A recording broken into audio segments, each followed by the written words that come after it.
ज्ञान प्रकाश जी की टीम ने आज वंदे मातरम का ये विशेषांक विष्णु शंकर जैन जी की वर्षगांठ के अवसर पे निकाला है। आपको और आपकी टीम को बहुत बहुत धन्यवाद। Thank you. मित्रों, पुष्पेंद्र कुलश्रेष्ठ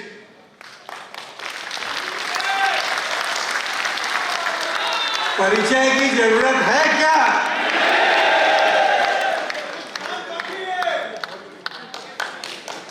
हमें आपको जगाने वाले, झिंझोड़ने वाले और जो जिस भाषा में समझता है उस भाषा में समझाने वाले पुष्पेंद्र कुलश्रेष्ठ।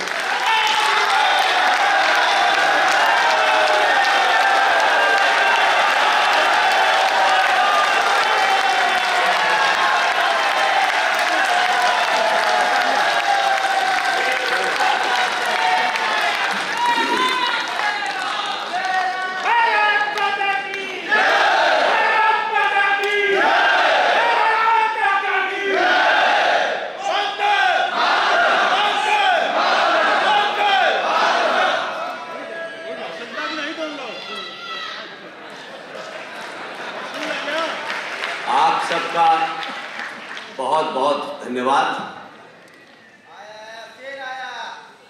और इसलिए भी धन्यवाद करना चाहता हूं बनारस में 4 घंटे तक खामोशी से आप सुनते रहें और उसके बाद फिर सुनने की मंशा हो तो आपको मुबारकबाद।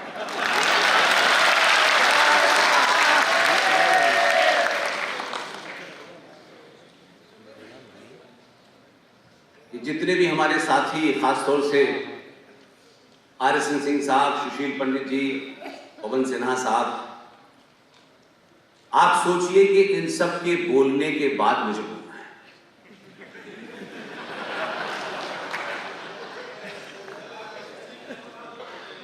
इसलिए सुशील भाई की पीड़ा ये सुशील भाई की नहीं है। सुशील भाई ने कहा कि 19 जनवरी को विश्व के 12 देशों में हम इस बार इसको एक नए तरीके से पेश करेंगे कि उनके साथ क्या हुआ है। विश्व के 12 देशों में जाने के बावजूद भी अगर सिर्फ भारत में इस बात को लेकर के लोगों में जागृति की जाए तो 95 करोड़ की जनसंख्या 12 देशों से बहुत बड़ी है। ये दुर्भाग्य हमारा।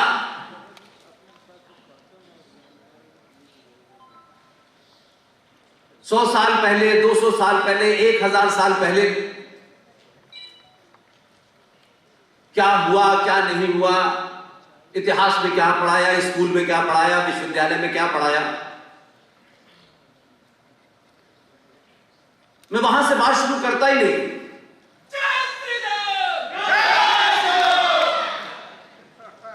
सैंतालीस के बाद से हमारे साथ क्या हुआ, कभी उस पर भी चर्चा होनी चाहिए। इसलिए आज ये पहला ऐसा प्रोग्राम है जो सतीश भाई और उनकी पूरी टीम ने इसे तैयार किया। लेकिन मेरा एक आग्रह था उनसे कि ज्यादातर जगह पे मैं और कर्नल आर.एस.एन. सिंह साथ जाते हैं। इस देश में पिछले 10-11 साल में कोई 700 से ज्यादा सभा कर चुके हैं। हमने कहा था कि क्योंकि बनारस का मामला है और बनारस में सिर्फ प्रोग्राम करने हम लोग नहीं आए, इसलिए जिन जिन लोगों ने पूरे देश में हमारी सभाएं रखी, हमने कहा कि उन शहरों के लोगों में से जो ऑर्गेनाइजर हैं उसमें से भी कुछ को बुलाइए। यहां प्रयागराज से पूरी एक टीम आई हुई है। यहां भोपाल से इस सफर में 2 बहनें बनी, वो दोनों आई हुई हैं। इस पूरी जन जागृति में हम लोगों ने अपने आप से एक लक्ष्य रखा है कि इसी समाज में बहुत सारे युवा जो बहुत कुछ करना चाहते हैं, सिर्फ उनके साथ खड़ा होना था। और हम ये मानते हैं कि हमारे यहां अक्सर ये होता है कि तेंदुलकर बहुत बड़ा खिलाड़ी है, लेकिन तेंदुलकर के जाने के बाद कोई दूसरा तेंदुलकर पैदा नहीं हुआ। और ये बात कहते वक्त हमको लगता है कि जिसका नाम ले रहे हैं वो इतना बड़ा था कि कोई दूसरा तेंदुलकर पैदा हो ही नहीं सकता। मैं इस बात को इस तरह से लेता हूं कि अगर तेंदुलकर ने अपने रहते हुए 10 तेंदुलकर पैदा नहीं किए तो उसका बड़े होने का कोई मतलब नहीं।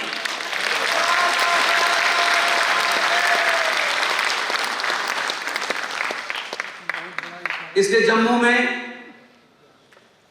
आपके बीच में हमारे एक युवा साथी विशाल गुप्ता बैठे हैं। उत्तराखंड से रूबल पड़लिया साहब यहां आए हैं। गुना से शेरा राजपूत आए हैं। ये अपने अपने शहरों में अपने सीमित साधनों के साथ लड़ रहे हैं। अब क्योंकि 5-4 विद्वान बोल चुके हैं, तो जो जो कुछ छूट गया है उस पे मैं सीधी टिप्पणी कर देता हूं।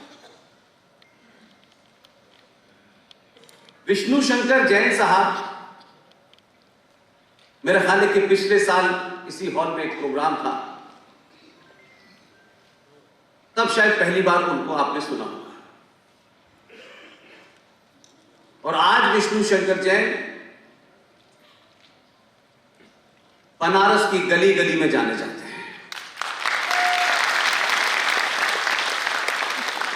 और इस प्रोग्राम के पीछे की जो मेरी मंशा है, जो मैं कहने आया हूं, वो मैं पहले कह देता हूं, फिर जवाब दूंगा।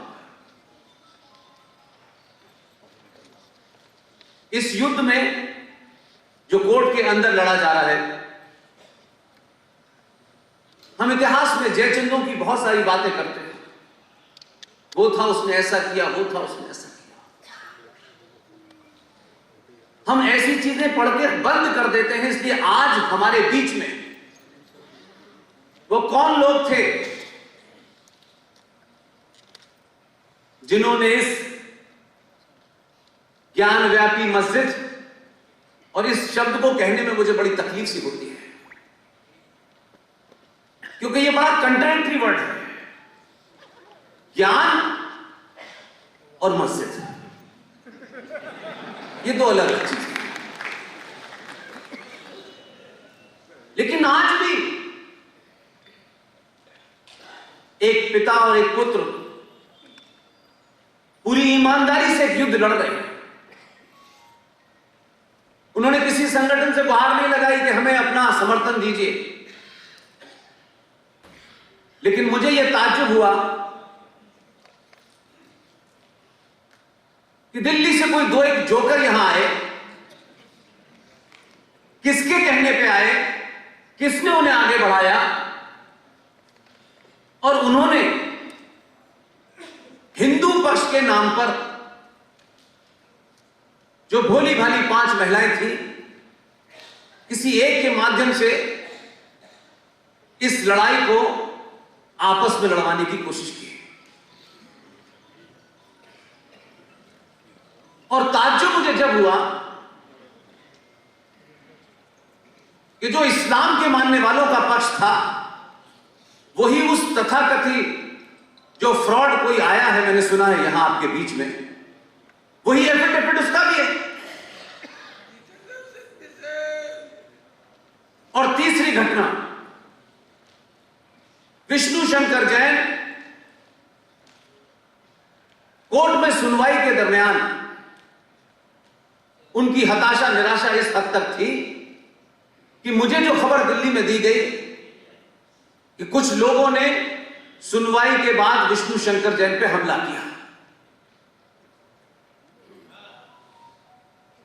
बनारस में आज भी कोई गद्दार ये करके निकल सकता है जिंदा? इसने मेरी अपनी ये पीड़ा थी।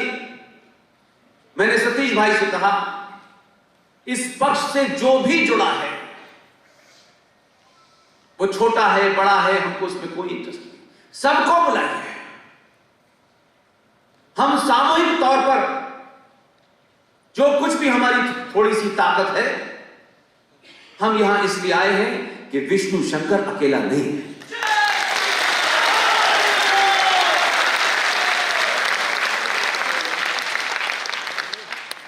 यह हमारा दुर्भाग्य है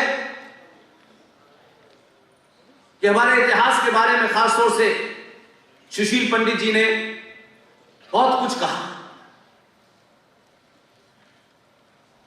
लेकिन एक अजीब सी स्थिति है हमारी कि हमको यह प्रूव करना पड़ रहा है कि यह शिवलिंग है। जो इतने लंबे साल से आज तक यह नहीं मानने को तैयार कि जमीन गोल है, वो कहते हैं चपटी है। उन्हें हम अपने तर्कों से, लॉजिक से समझाने में लगे हैं कि ये फुब्बारा नहीं है, ये बाबा विश्वनाथ है। और इसलिए हम दीवार से सर मार रहे हैं। अब इसको बहुत लंबे फिलॉसफी में नहीं कहा जा सकता है। कल पत्रकारों ने भी प्रवोक किया तो मैंने बोल दिया, और आपके सामने बोल रहा हूं। जो लोग 1400 साल से अपने साइज का पजामा नहीं बना पाए, वो फुब्बारा बनाने की बात करते हैं।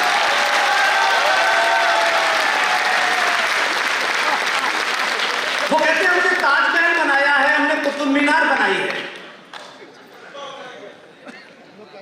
ऊंट की पीठ पे खड़े होकर खजूर तोड़ने वालों की कोई कुतुब मीनार नहीं मिलती। तो एक नैरेटिव कैसे क्रिएट किया जाता है और एक सभ्य समाज उस नैरेटिव को तोड़ नहीं पाता है और नैरेटिव के ऊपर सारी ताकत रखती है। आपके पास हजारों नैरेटिव है, इसलिए किसी शत्रु ने आपको उस नैरेटिव में फंसाया हो ऐसा नहीं। इसलिए जब अपनों पे बात हो तो तलखी ज्यादा होनी चाहिए। शत्रु से तो हमको पता है कि वो क्या करेगा, लेकिन जो हमारा अपना है वो क्या कर रहा है, शिकायत उससे है। इसलिए एक नहीं, आपने हमारे जिन लोगों का यह काम था, संतों का, महंतों का, आश्रम में बैठने वालों का, अध्यापकों का, बुद्धिजीवियों का, उन्होंने नहीं किया ये काम, बल्कि सब सत्ता के लोग में किसी भी तरीके से उस सत्ता में भागीदारी मिल जाए, इसलिए सबने झूठ बोला, इसलिए वो सब इसमें भागीदार है। और आज भी हमारे बीच में खुल्लम खुल्ला कहते हैं, तब भी हम प्रतिकार नहीं करते, क्योंकि हमें लगता है कि अगर हमने इस महान शख्सियत के खिलाफ बोला तो पता नहीं क्या मिलने वाला था, वो नहीं मिलेगा, इसलिए बोलते नहीं। सारे धर्म बराबर हैं, ये हमारे पाखंडियों ने बोला, अभी उन्होंने नहीं बोला। और धर्म शब्द का इस्तेमाल खुद सनातनियों ने जितना गलत किया है उतना किसी ने नहीं किया। उन्होंने अपनी पूरी उस लुटेरी सभ्यता के समकक्ष आपको खड़ा कर दिया, और क्योंकि आपका अपना कोई नैरेटिव ही नहीं था तो आप कन्विंस नहीं थे। तो दूसरा एक पाखंड बोला गया, सारे धर्म बराबर हैं, Islam is a religion of peace. इस्लाम शांति का मजहब है।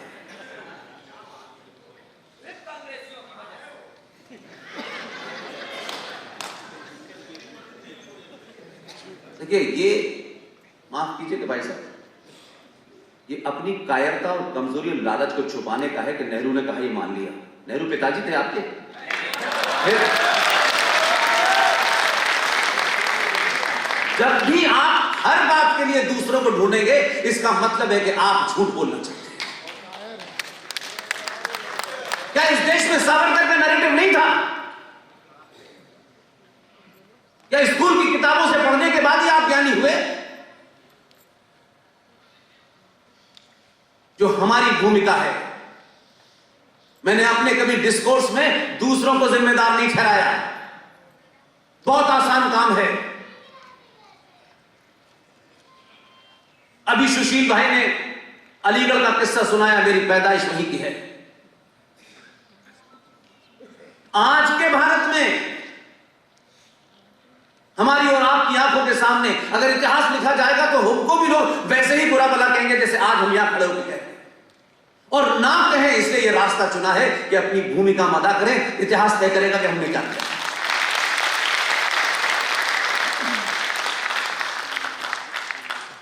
इससे दिल्ली के निजामुद्दीन में एक मजार बन रही है। उस मजार पर सब जाते हैं। शाह वलीउल्लाह की मजार है। सुशील भाई निजामुद्दीन में रहते हैं। उस शाह वलीउल्लाह ने भारत में इस्लाम स्थापित करने के लिए यहां पर मुसलमानों के साथ क्या हो रहा है उसका बदला लेने के लिए शाह अब्दाली को खत लिखा कि आप भारत आइए। तो ना शाह वलीउल्लाह के साथ समय में था, न मैंने अब्दाली को देखा। मैंने अपनी आंखों से जिन अब्दाली और शाह वलीउल्लाह को देखा है, मैं वो जिक्र आपसे करना चाहता हूं, क्योंकि उस पे आप कुछ कर सकते हैं, शाह वलीउल्लाह पे कुछ नहीं कर सकते। दिल्ली राज का माइनॉरिटी कमीशन, उस माइनॉरिटी कमीशन का एक चेयरमैन आईएएस मुसलमान, उसने चिट्ठी लिखी 10 इस्लामिक देशों को। और 2022 के भारत में संचार क्रांति के बाद भी अगर हिंदू को यह नहीं पता है तो फिर माफ कीजिएगा, आपको कहने का कोई अधिकार नहीं है। सरकारी पद, सरकारी तनख्वाह, उसने खत 12-13 देशों को लिखा कि भारत में एक हिंदू हिटलर यहां आ गया है जिससे मुसलमानों को बहुत खतरा है। आप लोग अपने सत्ता का इस्तेमाल कीजिए। हम उसे उस पद से नहीं हटा पाए। यह 2022 का भारत है। यह राजनीतिक दल, वो राजनीतिक दल, उस पार्टी ने क्या कहा, इस पार्टी ने क्या किया, यह खेल में हिंदू फंसा हुआ है। ना इतिहास से सीखना चाहता है, ना अपने बराबर में जो हो रहा है उससे सीखना चाहता है। इसलिए मुझे जब मैं सुशील भाई को सुनता हूं, देखता हूं, सुशील भाई एक एक शब्द में कई कई हजार बात करते हैं। दुख है मुझे इस बात का। मेरा कैरियर 1988 में शुरू हुआ है और 89 और 90 की घटना अगर इस तथाकथित आजाद भारत में अगर कश्यप ऋषि की धरती पर उसके वंशजों का नरसंहार हुआ और पूरे भारत को उसकी खबर नहीं लगी भाई साहब, तो आपको यह बताने के लिए कि 32 साल पहले उनकी पूजा पद्धति और उपासना के कारण उन हिंदू पंडितों का नरसंहार हुआ, इसके लिए आपके लिए एक फिल्म बनानी पड़ी। तब देश को पता चला यह हमारे सोने की पराकाष्ठा है।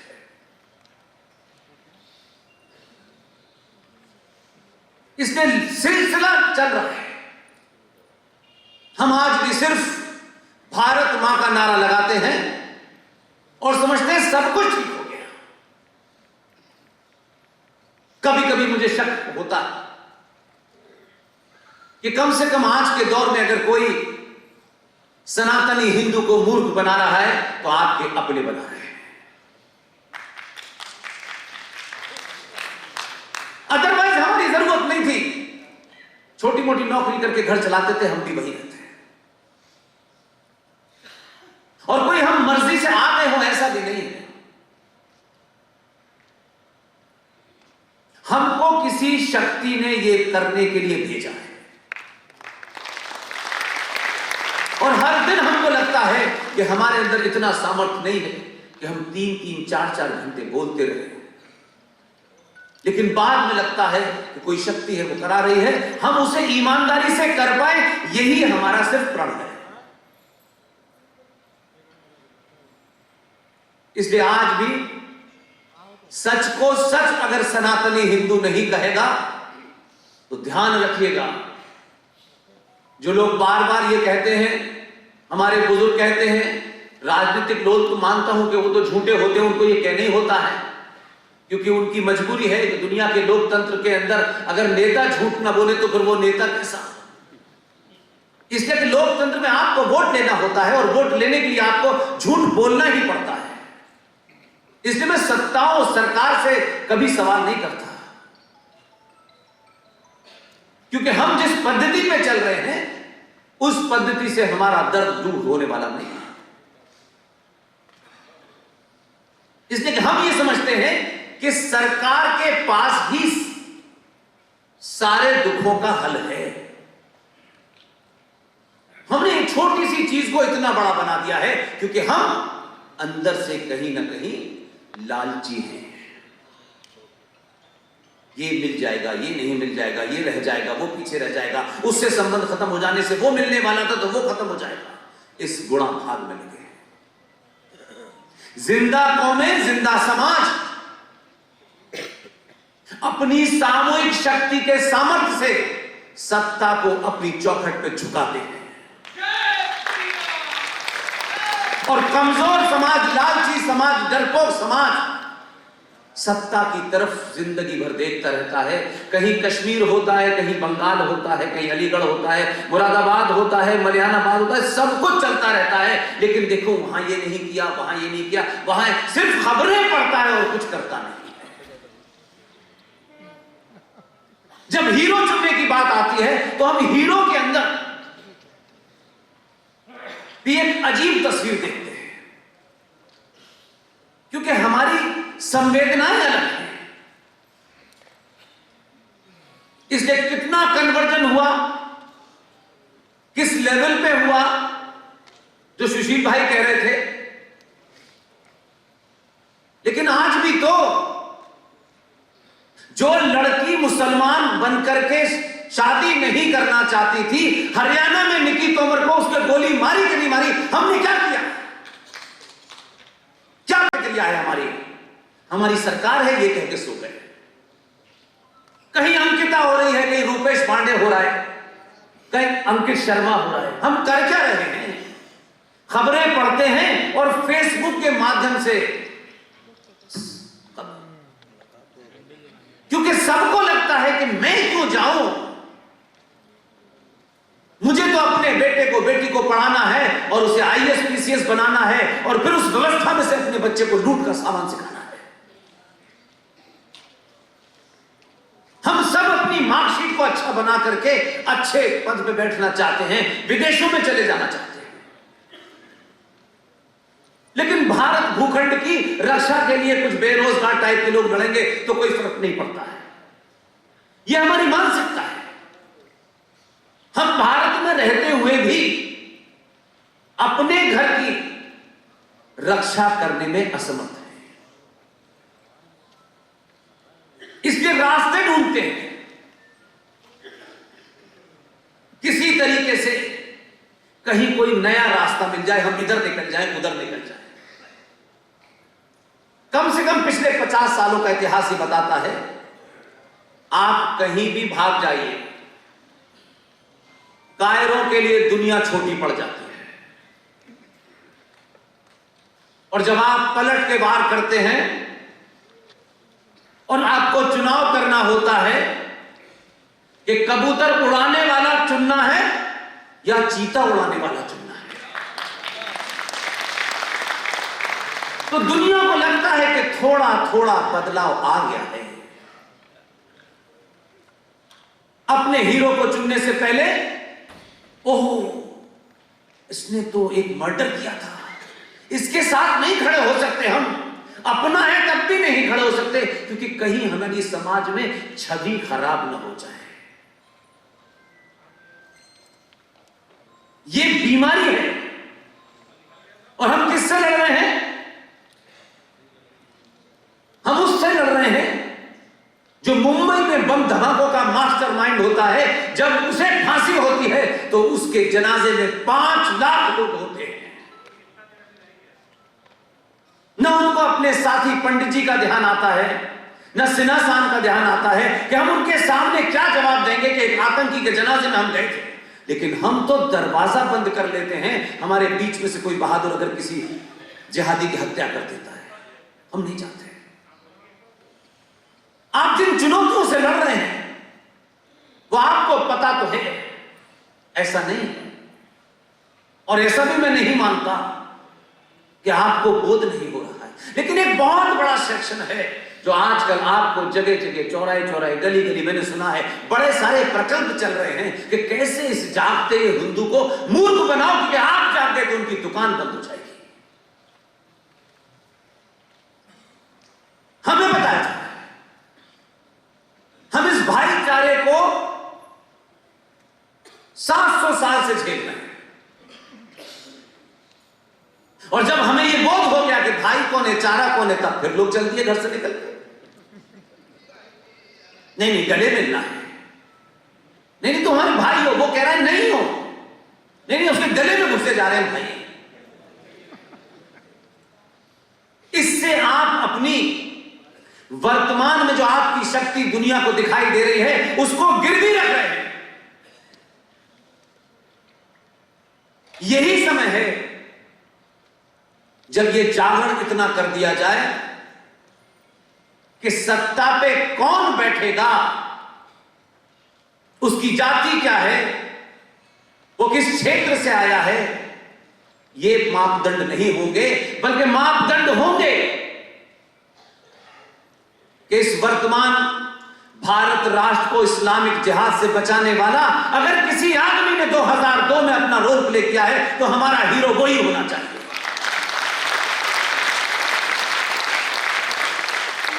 इसलिए पब्लिक डिस्कोर्स में इंटेलेक्चुअल, खासतौर से संपन्न परिवारों के लोग इन बातों पे ताली बजाने से भी कतराते हैं। कहीं वीडियो में कोई देख न ले कि ऐसी बात पे आप भी ताली बजा रहे थे, क्योंकि उन्हें तो इस्लाम भाई के घर पे सेवैयां भी खानी है।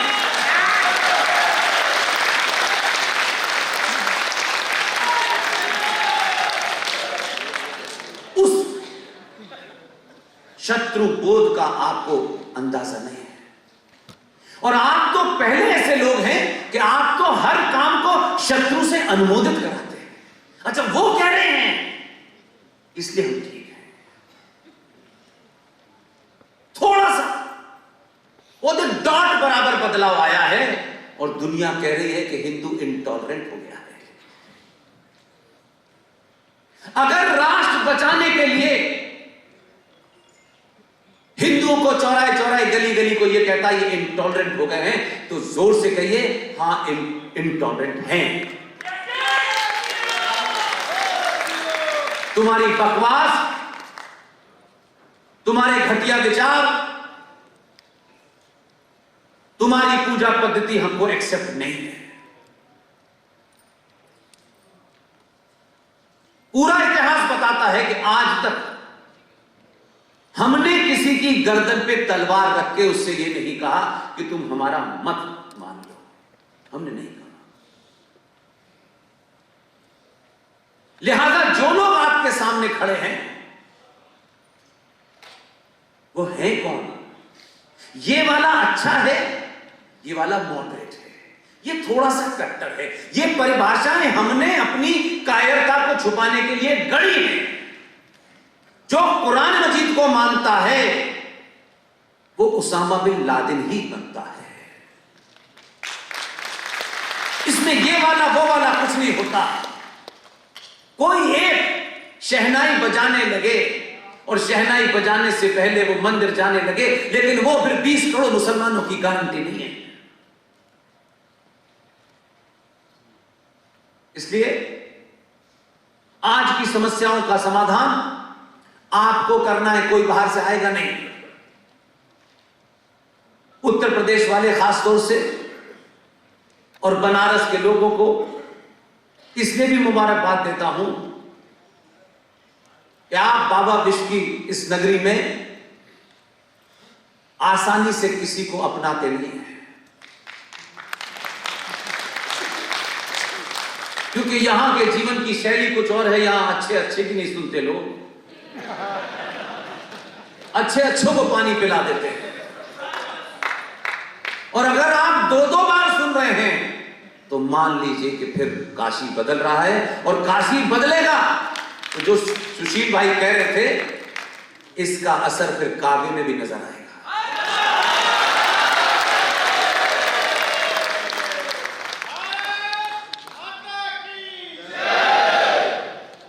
जो भारत माता की जय का नारा लगाए, अच्छी बात है, कोई बुरी बात नहीं। ये कोई पॉलिटिकल पार्टी का जलसा नहीं है। जो भारत माता का नारा लगा रहा है अपने घर जाए और जाके ये पता करे कि ये भारत माता 15 अगस्त 1947 को 21 लाख लोगों की लाशों पे आपको मिली थी। कायर लीडर और कायर समाज ने 47 से लेकर के 2020 तक 29 राज्यों में हिंदू माइक्रोस्कोपिक माइनॉरिटी हो गया है, लेकिन भारत माता का नारा लगा है। जब आप ये नारा लगाते हैं तो हजारों लोग समझते हैं कि भारत माता सुरक्षित है, कि भारत में बैठ के लोग नारा लगा रहे हैं, लेकिन उसके नीचे आपकी जमीन खिसक गई है। हमारे और आपके बीच में से निकल के जाने वाले लोग चोगा कोई भी पहन ले, इतिहास लिखा जाएगा तो उनको माफी नहीं मिलेगी।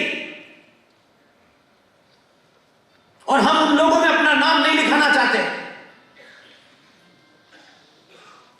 कि हम उनका नाम बताना नहीं चाहते कि जिस बीमारी के लिए 75 साल का एक युवा पुरुष,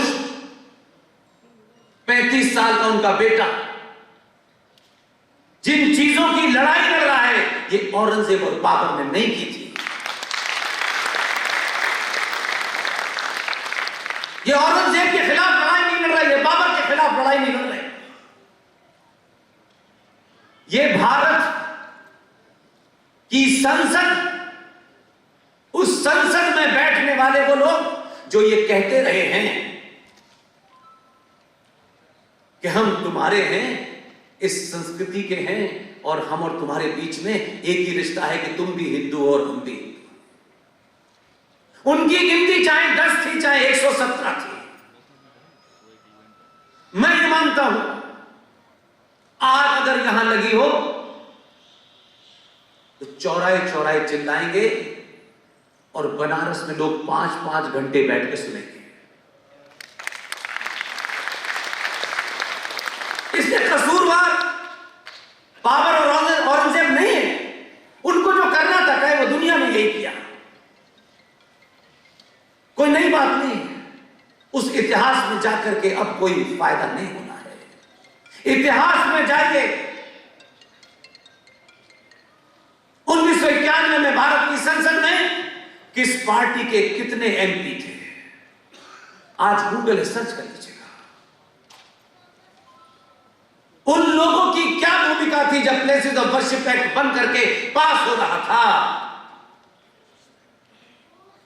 क्या 91 के बाद वो एमपी आपके बीच में वोट मांगने नहीं आया, एमएलए वोट मांगने नहीं आया? वो समाज के तमाम सारे ठेकेदार जो सुबह से शाम तक हर चीज पे अपना प्रवचन देते हैं, उन्होंने आपको बताया कि हमने जिनको भेजा था हिंदुत्व की भट्टी से निकल करके ये भारतीय जनता पार्टी के लोग जाएंगे, उनसे पूछा कि जब ये कानून बन रहा था तो आपके मुंह पे ताला लगा हुआ था क्या? आप उस कानून को बनने से नहीं रोक सकते थे, समझ में आता है। लेकिन बनारस में क्या किसी चौराहे पे या उस पप्पू की दुकान बंद हो गई थी, वहां पे आके तो बोल सकते थे, अपने लोगों को बता तो सकते थे कि ये जघन्य अपराध हुआ, मैं रोक नहीं पाया, लेकिन इस घुटन से मैं मरना नहीं चाहता हूं, ऐसे ऐसे कानून बने, हम कुछ कर नहीं पाए। हमने तो आज तक सरकार से न कुछ कहा, न सरकार से कोई मांग की, न ये कहा कि सरकार ये करे न करे। हम जानते हैं सरकार कैसे चलती है, हम उस तरफ आ गए। तो ये सवाल नहीं पूछा जाना चाहिए 91 में प्लेसेस ऑफ वर्शिप एक्ट बन गया, हम खामोश बैठे रहे, बन गया, रख गया। अब याद आया, सत्ताओं की अपनी मजबूरी हो सकती है, मैं उसमें भी नहीं जाना चाहता, लेकिन विपक्ष में बैठकर अगर भी बात थी तो लोगों को बता तो देते हैं। बनारस की गली गली में 50-30 साल पहले यह सवाल तो खड़ा होता कि यार ऐसा भी हो गया, हमने तुमको भेजा था कि तुम हमें बताओगे, लेकिन तुमने अपने स्वार्थों के कारण अपने ही समाज को नहीं बताया। और एक आध जघन्य अपराध हुआ हो तो बन मान भी लूंगे। 1993 क्या हुआ? नेशनल कमीशन फॉर माइनॉरिटी बना इस देश में। हमने आरटीआई डाल के पूछा, जबकि ये माइनॉरिटी कमीशन जो बना है इसका बेसिस क्या है? What are the basis to describe X और Y is a minority? सरकार की आरटीआई में जवाब दिया कि इसका कोई बेसिस नहीं है। और माइनॉरिटी कमीशन का करोड़ों का बजट है, और उसमें 35,000 पारसी, 1.5% सिख, 3% ईसाई और वगैरह वगैरह करके 17% मुसलमान माइनॉरिटी है। The second largest majority of this country is getting benefit of National Commission for Minority, क्योंकि वो माइनॉरिटी में है। और हम इतने अपोलोजिस्टिक हैं कि माइनॉरिटी का मतलब 1.5%, 1% नहीं था, 17% थे, क्योंकि एजेंडा उनके लिए था, बाकियों के लिए नहीं था।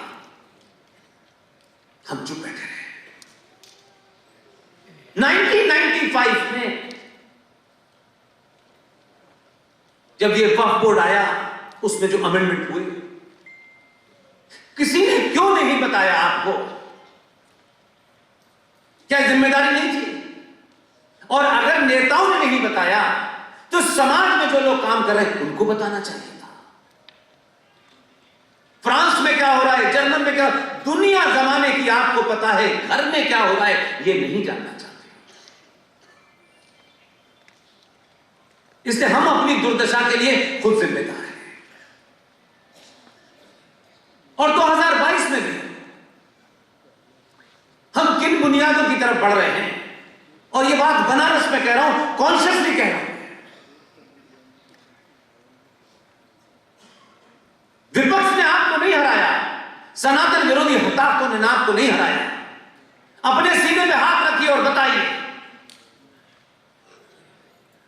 कैसे कोई आदमी 303 सीट से 264 पे आ गया। ये चिंता मन में नहीं करना चाहिए, आ गया बस, इससे खुश हैं। कौन लोग हैं जिन्होंने ये किया?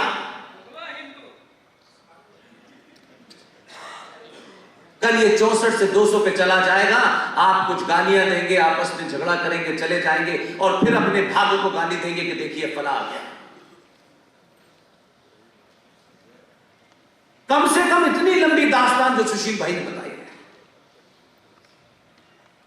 लोग अपने इतिहास से सीखते हैं, हम सीखने नहीं चाहते।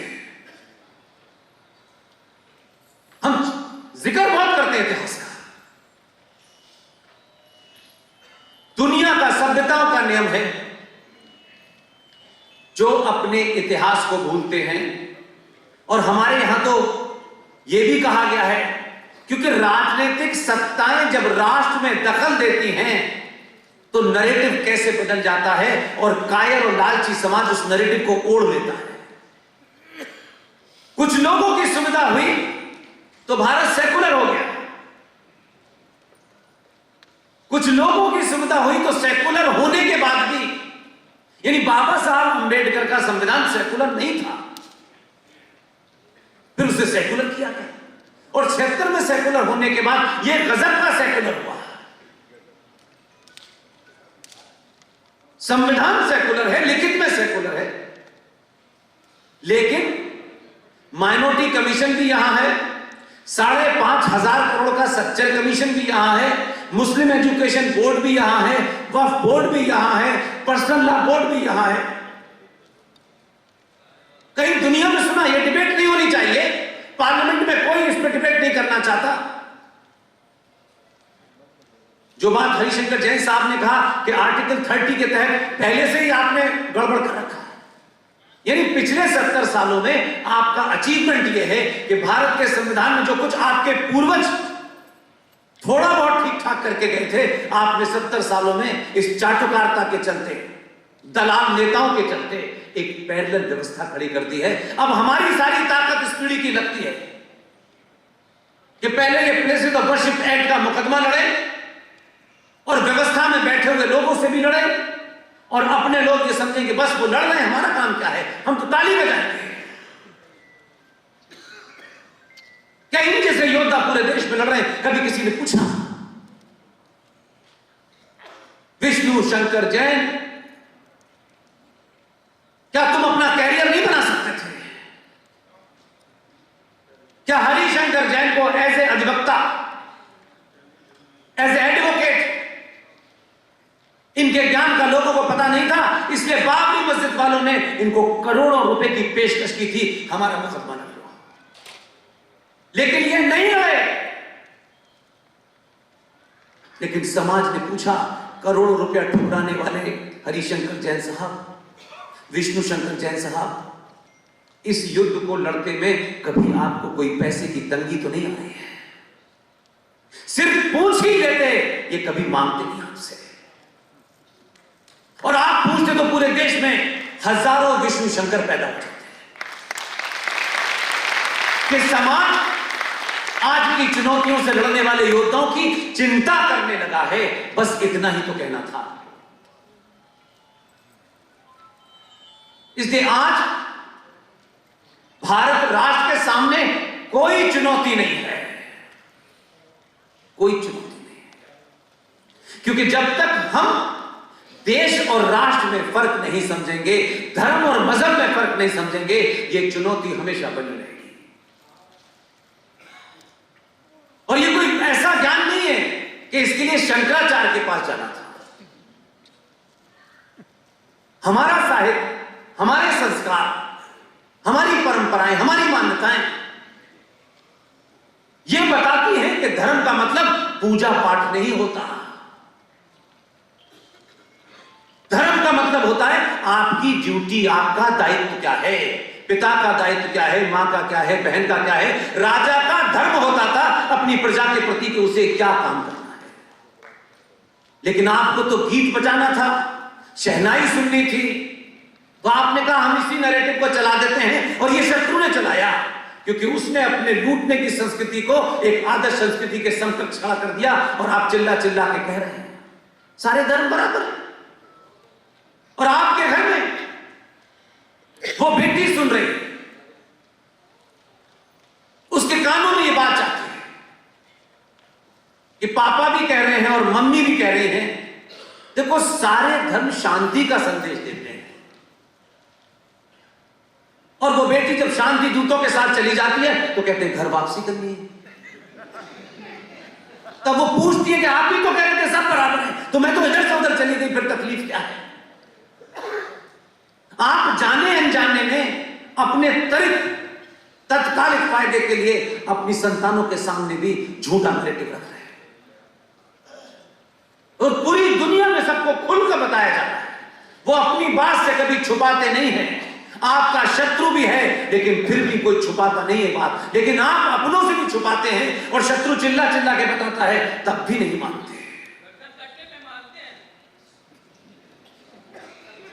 इसलिए आप एक भीड़ तंत्र से ज्यादा कुछ नहीं हो गए। हमारी गिनती इतनी है, हम सरकार को पैसा देते हैं तब सरकार चलती है, हम जीएसटी इतना देते हैं, हम इनकम टैक्स इतना, ये आपका काम है, दीजिए। कभी किसी उन्होंने बताया कि हम इनकम टैक्स कितना देते हैं? कभी नहीं बताया। आपको चाहिए सरकारी नौकरी, क्योंकि आपके यहां ये बता दिया क्या है कि नौकरी एक सबसे उत्तम चीज है और नौकरी मिलनी चाहिए। और फिर इस बात को मिलनी चाहिए कि इस जाति को मिल गई है तो उस मुझे क्यों नहीं मिल रही है। अंधी दौड़ लगी हुई है। पूरे भारत की केंद्र सरकार की अगर टोटल नौकरी भी देखें तो 4.5 करोड़ से ज्यादा नौकरी नहीं है। आपने कोई ऑल्टरनेट इंतजाम नहीं किया। आप सोच रहे हैं कि 100 करोड़ हिंदुओं में से सबको नौकरी सरकारी मिल जाएगी। दूसरों ने अपना इंतजाम कर दिया,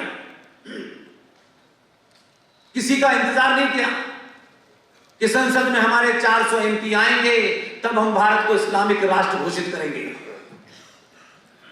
उनको अपना एजेंडा पता था, उनको अपना लक्ष्य पता था, और आपके बीच में से दलालों की फॉल्ट लाइन पती थी कि कौन कौन खरीदा जा सकता है। खरीद लिया उन्होंने। आप कहते हैं वो पंचर पुत्र हैं,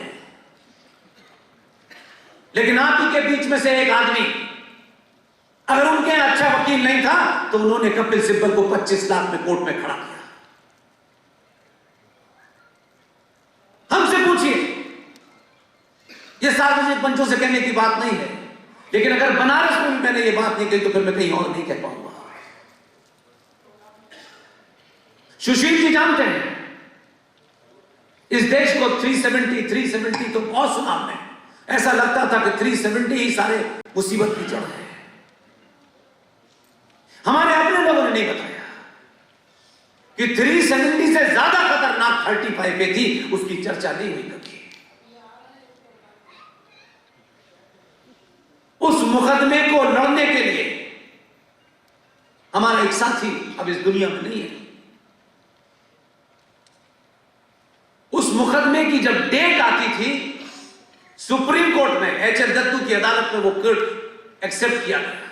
जब जब डेट आती थी तो दिल तो होता था कि डेट आए, जल्दी फैसला हो, लेकिन डेट आती थी तो दूसरा दर्द शुरू होता था कि जो वकील साहब देश के जाने माने विद्वान आदमी, जिनकी हैसियत यह थी कि एचएल दत्तू की सुप्रीम कोर्ट की अदालत में जब खड़े हुए 30 सेकंड में मुकदमा हमारा एक्सेप्ट हो गया। लेकिन वही कर्नाटक से जब वो आते थे दिल्ली तो उस 80 साल के बुजुर्ग से हम ये नहीं कह सकते थे कि अपनी टिकट करा। टिकट चंदे से खरीदते थे हम लोग, किसी तरह उनकी टिकट के पैसे पहुंचाए। टिकट ले ली और दिल्ली पहुंचे, पता चला कि जज साहब आए नहीं अगली डेट की। ऐसा लगता था कि बस हमारी लड़ाई समाप्त हो जाएगी। हमारी स्थिति यह है आज भी। माफ कीजिएगा, मैं किसी का हिसाब किताब घर लेके नहीं जाता हूं, पब्लिकली बराबर करता हूं। एक राज्य है उत्तर प्रदेश से लगा हुआ, सुना है वहां 4 बार से कोई मुख्यमंत्री है लगातार। मैं उनके राज्य में उनके निवास में बोल के आता हूं, क्या स्कूल की किताबों में बच्चों को पढ़ाना है? एक राजा था जो 4 बार रहा, बस इतना ही पढ़ाना है या कुछ करना भी है? राजा का काम बुजुर्गों को तीर्थ में भेजने का नहीं होता कि हमने बुजुर्गों का इंतजाम कर दिया है, ये तीर्थ पे जाएंगे। राजा वही जिंदा रहता है जो अपने समय की चुनौतियों को अपने सामने समाप्त कर देता है।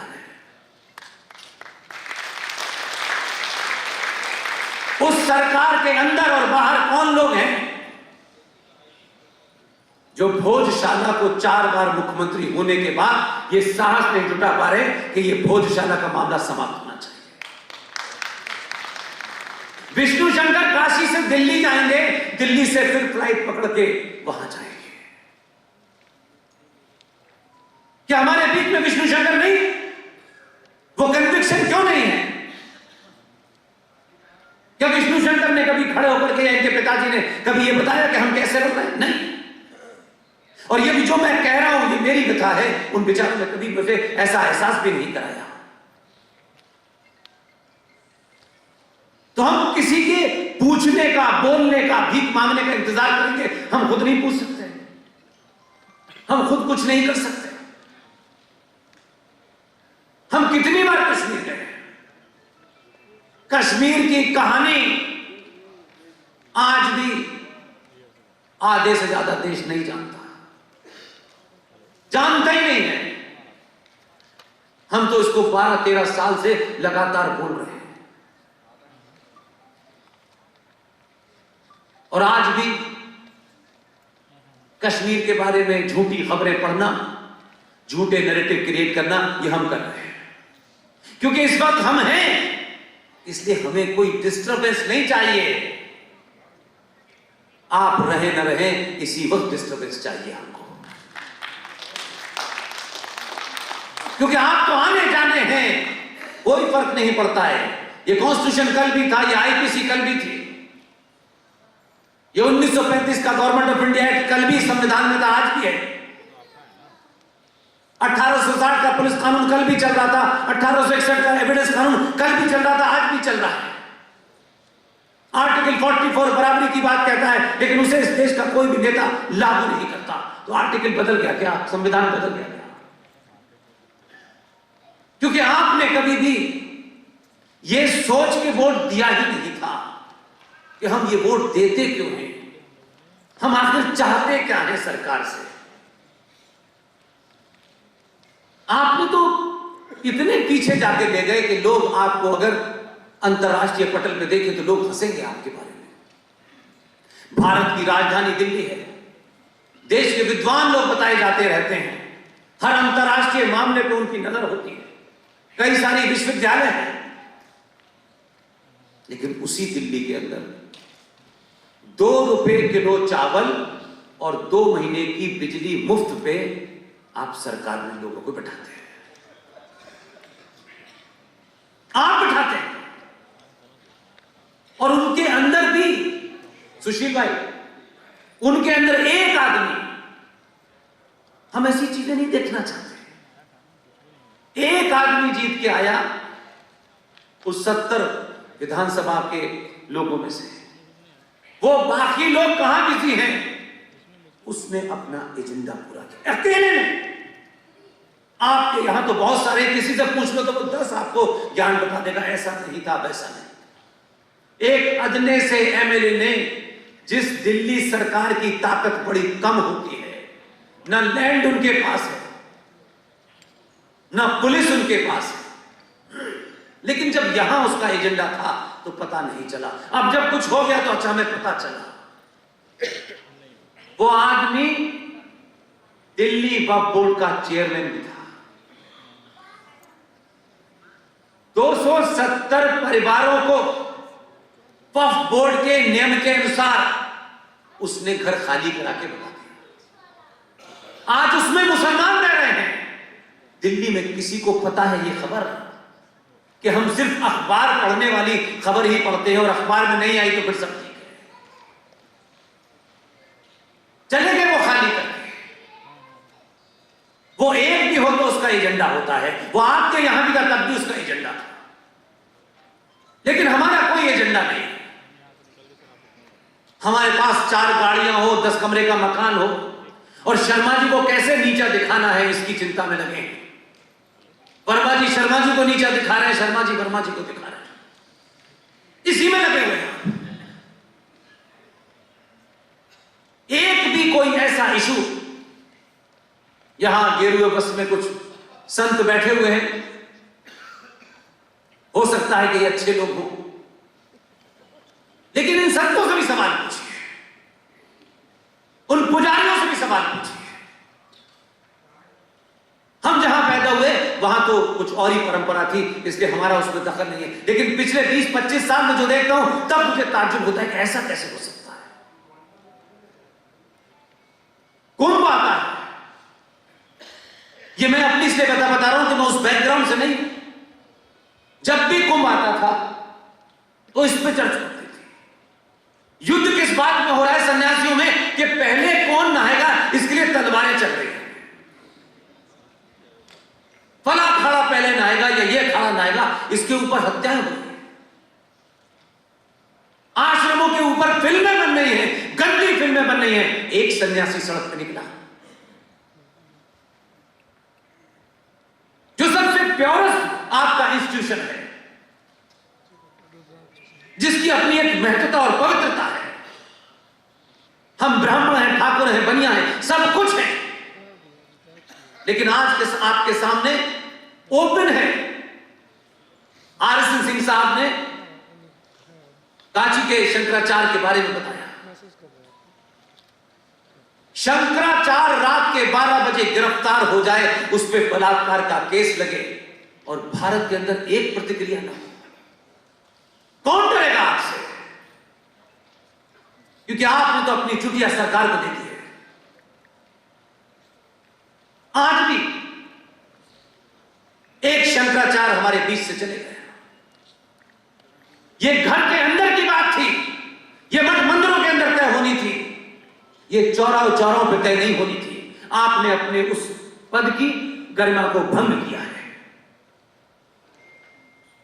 ये हमारा काम नहीं है, समाज का काम नहीं है। ये बचे हुए 3 शंकराचार्यों का काम था। वो चुपचाप बैठते, कहीं से एक फैसला देते। अखबारों में रोज मजाक हो रहा है आपका। कोई चीज छोड़ी आपने कि भाई इस संस्था का सवाल नहीं होगा, और आप उनसे बात कर रहे हैं। एक 2 कौड़ी का मस्जिद का मौलवी अगर आप उसके बारे में कुछ कहते हैं तो पूरे देश में प्रतिक्रिया हो जाती है।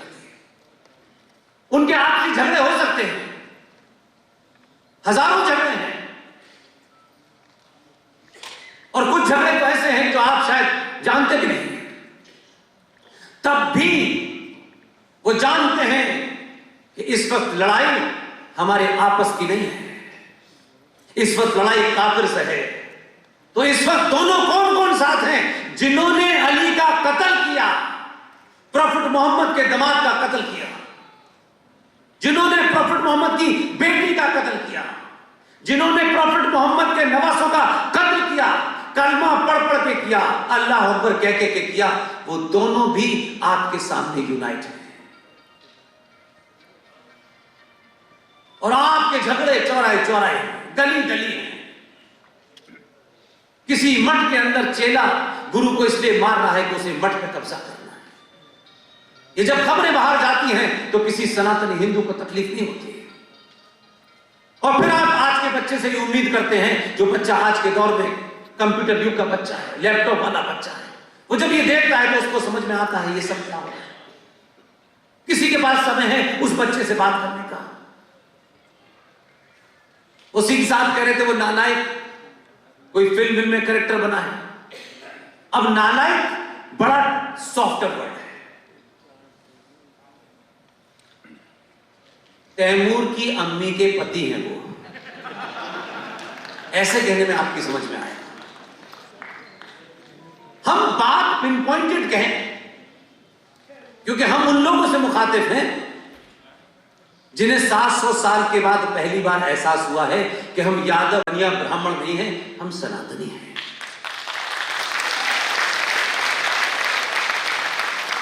इसलिए यह बदलाव किसी एक पार्टी, किसी एक संगठन की ठेकेदारी नहीं है। मैं पब्लिकली कहता हूं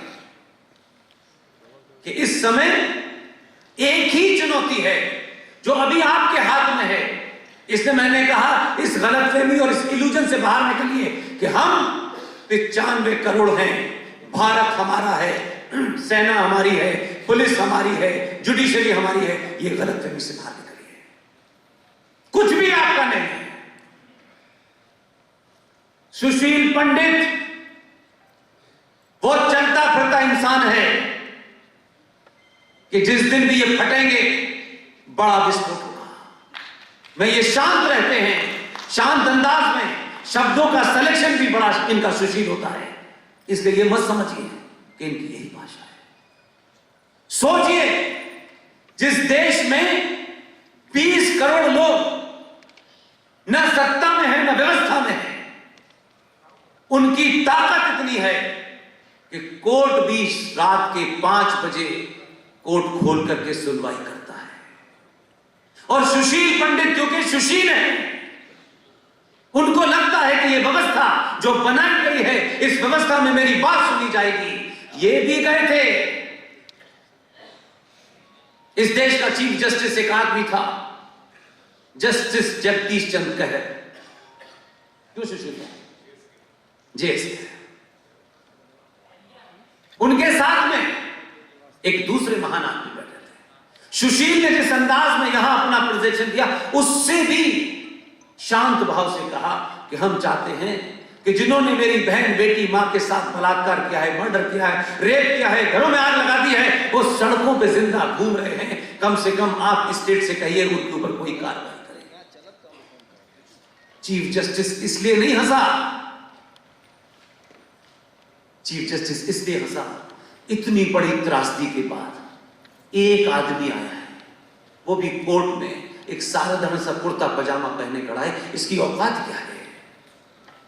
उसने कहा आप पब्लिसिटी के लिए आए हैं? ये सोचिए जरा, अपने दिल पे हाथ रखिए। सब कुछ खो गया है और अपनी आंखों से देख रहा है कि इस देश में जिन लोगों ने उनके मां बाप को मारा है, वो इस देश के प्रधानमंत्री के ऑफिस में बैठ करके उनसे बात करता है। क्या गुजरती होगी भाई? और चीफ जस्टिस ये कहता है कि आपको पब्लिसिटी चाहिए। इनका विनम्र निवेदन था कि अगर हम कोई ना एक्टर हैं, ना हीरो हैं, ना सेलिब्रिटी हैं, हम तो आपसे गुजारिश कर रहे हैं। हंसी और एक बहुत ही सरकास्टिक अंदाज में इनकी पिटीशन रिजेक्ट कर दी। देश बोला, कहीं प्रतिक्रिया हुई नहीं। इसे कहते हैं सिर्फ सत्ता का बदलाव राष्ट्र की सुरक्षा की गारंटी नहीं है। सत्ता देश चलाती है, वो एक जमीन के टुकड़े को सुरक्षित रखती है। उस व्यवस्था को चलाने के लिए पुलिस है, सेना है, कोर्ट है, कचहरी है, ये सब अंग हैं और सारे अंग एक दूसरे से जुड़े हैं और किसी ना किसी नियम कानून से बने हुए। हम सोचे कि छोटे छोटे देशों में ये नहीं हो रहा, लेकिन 95 से 100 करोड़ की आबादी का देश है जिसने कभी भी चिड़िया तक को नहीं मारा। इतना लंबा उनका कालखंड है कुचलने का, लेकिन किसी पे हथियार नहीं उठाया, सिर्फ इसलिए कि हमने ये मान लिया है कि हम जिसको चुन देंगे वही हमारा भाग्य विधाता होगा और वही नियम कानून से चलाएगा। ना आपको नियम का पता है ना कानून का पता है। इसलिए आप चाहते हैं हिंदुत्व की परिभाषा भी सुप्रीम कोर्ट तय कर रहा है। सबरीमला में जेंडर जस्टिस भी सुप्रीम कोर्ट तय कर रहा है। हमने तो पब्लिकली कहा कि जज साहब जरा मस्जिद में भी जेंडर जस्टिस बता दीजिए, शाम को पता चल जाएगा। इसलिए प्रतिक्रिया देना, सामूहिक देना, तर्क और तथ्यों के साथ देना बहुत आवश्यक है। यही वजह है कि पिछले 5-6 साल में जो लोग भी इस देश में कहीं कहीं भी काम कर रहे हैं, उसमें 2 नाम और जोड़ता हूं जिनका जिक्र किया था सुशील भाई ने। और तब तक जब तक इस पे फैसला ना हो जाए, मैं आपका लंबा इम्तिहान नहीं लूंगा। बनारस के लोग 9 सवा 9 बज रहे हैं, 5 मिनट बाद खत्म करता हूं। बोलिए सर, बोलिए आप। अच्छा सर, थैंक यू। अच्छा, मैं तो 5 घंटे से सुन भी रहा हूं और बोल भी रहा हूं।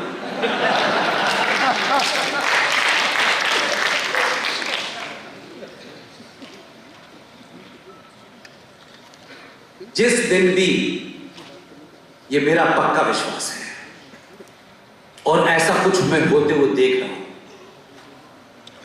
इस पूरे 10-11 साल के इस सफर में बहुत छोटी और बहुत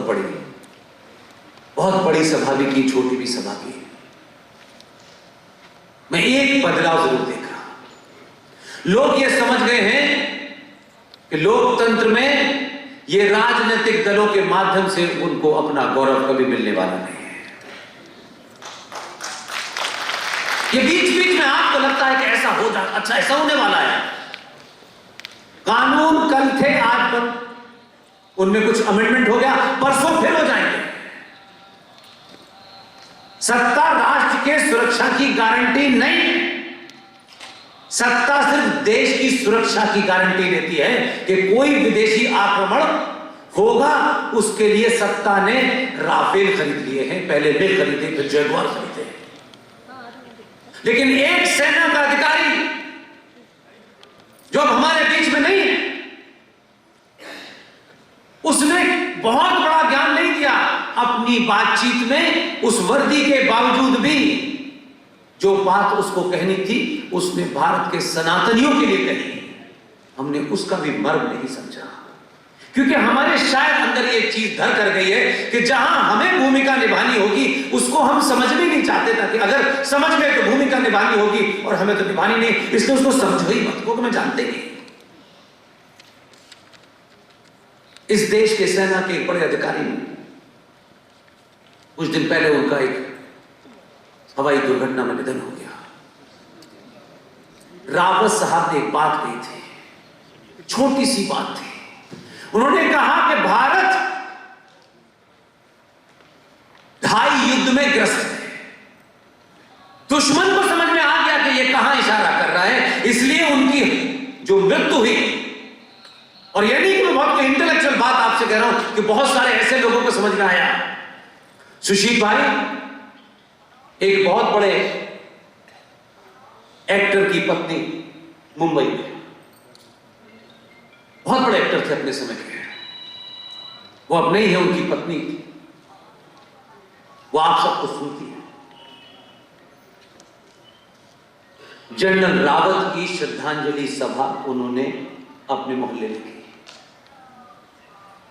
पोस्टर लगाया, फूल रखे, और श्रद्धांजलि सभा शुरू होने वाली थी।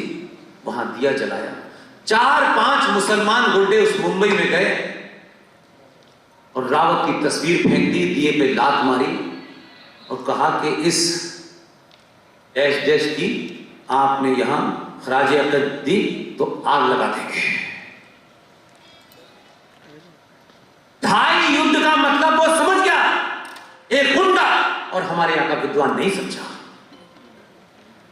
कि जो आधा युद्ध है वो सेना और मिराज नहीं, राफेल नहीं लड़ेंगे, मुझे और आपको लड़ना है। ये जो चल रहा है लगातार चल रहा है कि 2.5 घंटा हम लेट हो गए, हम तो लेट पहले से ही बहुत चल रहे हैं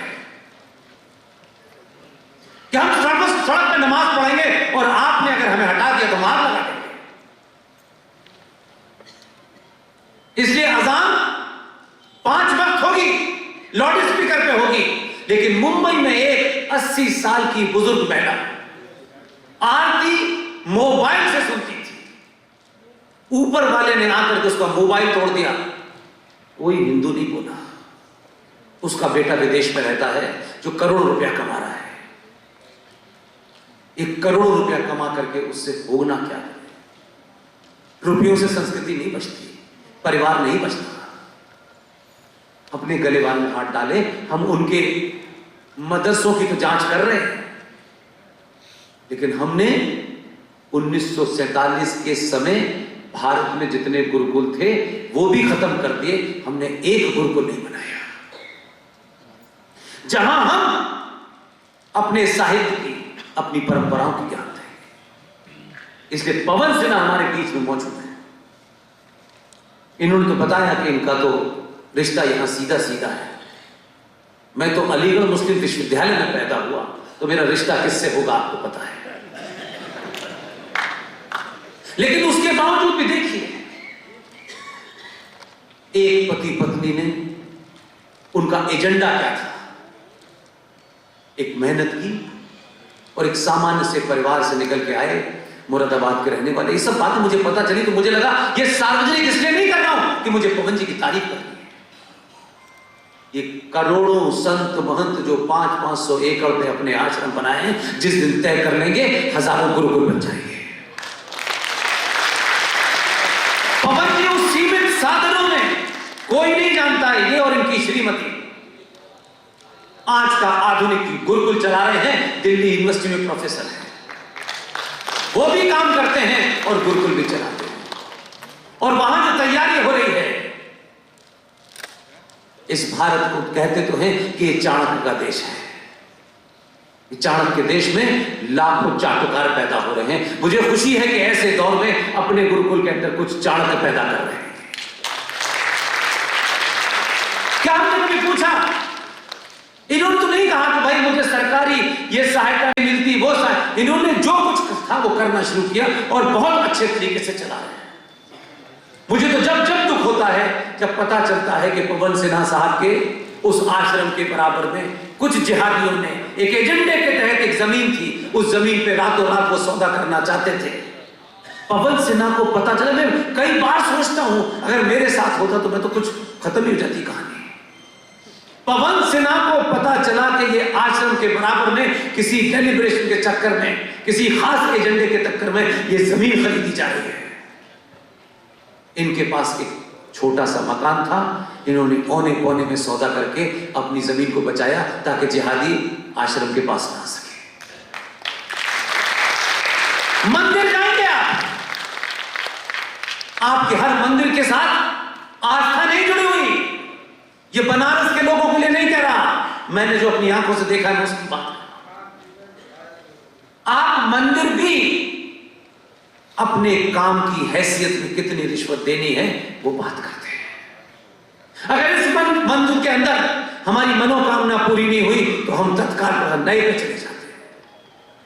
और इतने सब कुछ होने के बावजूद भी एक चांदनिया की जरूरत पड़ गई है, वहां भी चले जाते हैं। जय साईं दीपक इस दौर में एक सामान्य परिवार के अंदर कोई बच्चा इंजीनियरिंग कर लेता है, एमबीबीएस कर लेता है, पूरे मोहल्ले में मिठाई बांटी जाती है। लेकिन इसी देश में ऐसे लोग भी हैं। इसलिए मुझे उनसे उम्मीद है कि आज वो लोग जो आईआईटी खड़गपुर के टॉपर थे, किसी से कुछ कहा नहीं, संगठन बनाएंगे फिर चंदा इकट्ठा करेंगे, इससे कुछ नहीं होता। जय साईं दीपक आईआईटी खड़गपुर का टॉपर सब कुछ छोड़ करके सुप्रीम कोर्ट में इस बात की लड़ाई लड़ रहा है कि जो मंदिरों पर हिंदू अपनी आस्था का पैसा चढ़ाते हैं वो सरकार कैसे दे सकती है। ये देश शायद जानता भी नहीं होगा उसको। ये काम जिनको करना चाहिए था उनको मतलब नहीं था। उन्होंने कहा 2 रुपए आ रहे हैं, 2 रुपए ही सही। जब तक जय साईं दीपक इस लड़ाई को जीत नहीं जाते तब तक हर मां, बहन, बेटी, भाई, पिता से मेरी दरखास्त है, मंदिरों में बूंदी के 2 लड्डू चढ़ा के आए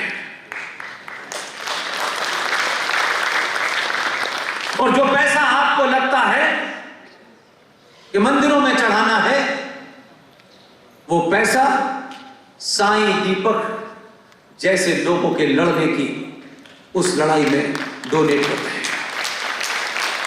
तब तक तय करें कि वो पैसा नहीं चढ़ेगा और जो पैसा वहां चढ़ता था उस पैसे को इकट्ठा करें और अपने मोहल्ले और कॉलोनी के अंदर ये पूछें कि किस ब्राह्मण का बेटा और दलित का बेटा इस स्कॉलरशिप के अभाव में नहीं पढ़ पा रहा है, ये पैसा उसको देते हैं।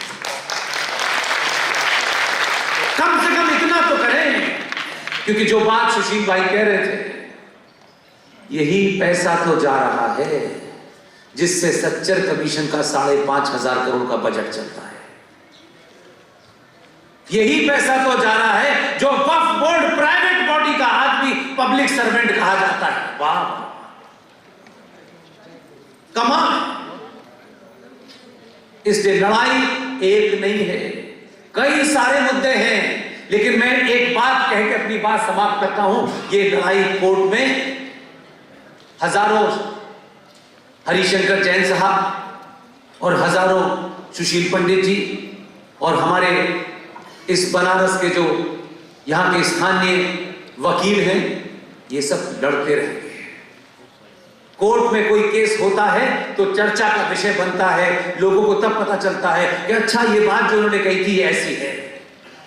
ये चलती रहेगी, लेकिन आपसे निवेदन ये है, एक राष्ट्र के रूप में आप सिर्फ एक ही काम करें जो अभी आपके हाथ में है। उसमें ये मत सोचिएगा कि किसी दुबे का मर्डर इनकाउंटर हो गया है तो सारे ब्राह्मणों का इनकाउंटर हो गया है, ये मत सोचिए। अगर आप इतने ईमानदार होते तो यह भी आपको बताना चाहिए था कि जिस दुबे के कारण यह नैरेटिव बनाया गया उत्तर प्रदेश में कि यह सरकार ब्राह्मणों के खिलाफ है, तो फिर दुबे साहब से भी पूछना चाहिए कि आपने जीते जी अपने 20 लोगों में से 16 ब्राह्मणों का मर्डर किया था। उस जगह मत ले जाइए इस पूरे समाज को जहां से बड़ी मुश्किल से आप बाहर आए। इसलिए सुशील भाई ने वो बात किसी बीच में जगह छोड़ दी, मैं उसको पूरा कर देता हूं। भारत के इतिहास में, भारत की परंपरा यह बताती है कि हमारे यहां भारत भूमि सदैव से कर्म प्रधान रही थी, जाति प्रधान नहीं रही थी।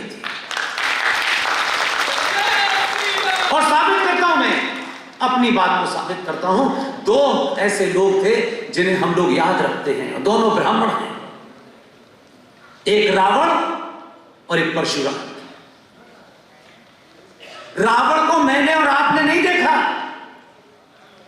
एक कहानी सुनते सुनते यहां तक आ गए, तब भी रावण आज भी अपने उस कृत्य के कारण जो उसने किया, वो ज्ञानी था, वो बलशाली था, सब कुछ था, लेकिन जो उससे उस सामाजिक नियमों के जो मर्यादा उसने भंग की, आज भी रावण उसी कृत्य के कारण एक आम हिंदुस्तानी सनातनी उसे जलाता है।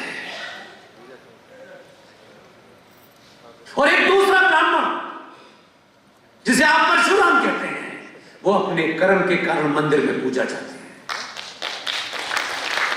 सवाल यहां से आगे बढ़ता है, जिस जाति जाति जाति का लोग लेकर ठेका घूम रहे हैं, मैं उनसे बात कहने की बात कर रहा हूं। ताज्जुब देखिए कि यह बताया जाता है कि भगवान राम क्षत्रिय थे। जब एक क्षत्रिय ने रावण का वध किया तो आज तक किसी ने उनके ऊपर यह आरोप नहीं लगाया कि एक क्षत्रिय ने ब्राह्मण का वध किया, यह किसी ने नहीं कहा। और तीसरा कंट्राडिक्शन देखिए, वो ब्राह्मण उसी क्षत्रिय की पूजा मंदिर में करता है। और उससे आगे चले जाइए, ये लोग जाति का ढंडोरा पीट के कुछ गिरोह अपनी दुकान चला सकते हैं। वही ब्राह्मण जो उस क्षत्रिय की पूजा कर रहा है जिसने रावण की हत्या की, वो ये मानता है कि इसने ब्राह्मण का वध नहीं किया, उसके उस कृत्य का वध किया था।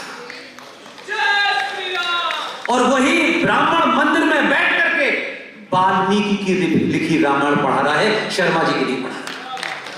कौन से जातिवाद की आप बात करते हैं?